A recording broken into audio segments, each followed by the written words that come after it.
আরিফ ইসলাম, আপনি লিখেছেন, আপনি কেন রাজনীতি করেন না? আপনার মতো মানুষ রাজনীতিতে এলে দেশের এবং ইসলামের কল্যাণ হবে। দেখুন, আমাদের সবাইকে রাজনীতি সচেতন হতে হবে। পৃথিবীর রাজনীতি আমাদেরকে বুঝতে হবে। ভূ রাজনীতি নিয়ে যদি আমাদের জানাশোনা না থাকে, সচেতনতা না থাকে, তাহলে আমরা ক্ষতিগ্রস্ত হব। অনেক ক্ষেত্রে দিন ক্ষতিগ্রস্ত হবে। আমরা আমাদের দায়িত্বহীনতার পরিচয় দিতে হবে যদি আমরা রাজনীতি সচেতন না হই। প্রত্যেকটা মানুষকে রাজনীতি সচেতন হতে হবে।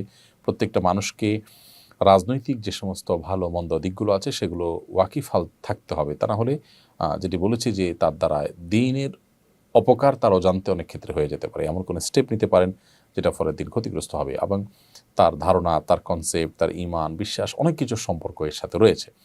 সেই জায়গা থেকে আমরা রাজনৈতিক ভাবে সচেতন থাকার চেষ্টা করি। তবে রাজনৈতিক প্রচলিত কোনো রাজনৈতিক দলের সাথে অন্তর্ভুক্ত হওয়া এটা এটা সব ক্ষেত্রে জরুরি নয়।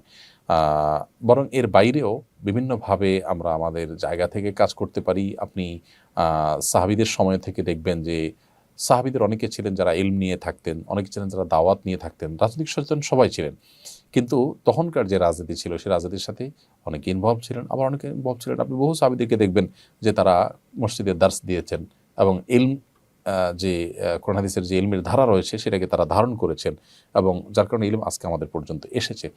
প্রত্যেকটা সেক্টরের জন্য লোক থাকা উচিত এবং প্রত্যেকটা দিনের সেক্টরকে সমর্থন জানানো উচিত। এমন নয় যে আমি যে সেক্টরে আছি এটাকেই একমাত্র দিন মনে করে এর বাইরে যারা আছে তাদেরকে আমি ইসলাম থেকে খারিজ করে দিলাম, তাদের অবদানকে আমি অস্বীকার করলাম বা তাদের প্রয়োজনীয়তাকে অস্বীকার করলাম, এটা অনুচিত।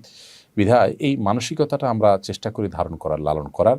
আল্লাহ রাব্বুল আলামিন আমাদের সবাইকে দিন শেষে আল্লাহর দিনকে বিজয়ী করবার জন্য যার যার জায়গা থেকে সর্বোচ্চ ভূমিকা রাখার তৌফিক দান করুন। আমাদের সবাইকে রাজনীতি সচেতন হওয়ার তৌফিক দান করুন এবং আমাদের যার যার জায়গা থেকে যে ভূমিকা আল্লাহর দিনকে বিজয়ী করবে, বুলন্দ করবে, প্রতিষ্ঠিত করবে, কায়েম করবে, তার জন্য আমাদের প্রত্যেককে কাজ করতে হবে এবং আল্লাহর শরিয়ার দ্বারা শাসিত হওয়ার তামান্না আমাদের নিজেদের মধ্যে থাকবে। অন্যদেরকেও সেই তামান্না যেন তাদের মধ্যে আসে, তার জন্য আমাদেরকে কাজ করতে হবে। আল্লাহ আমাদেরকে তৌফিক দান করুন।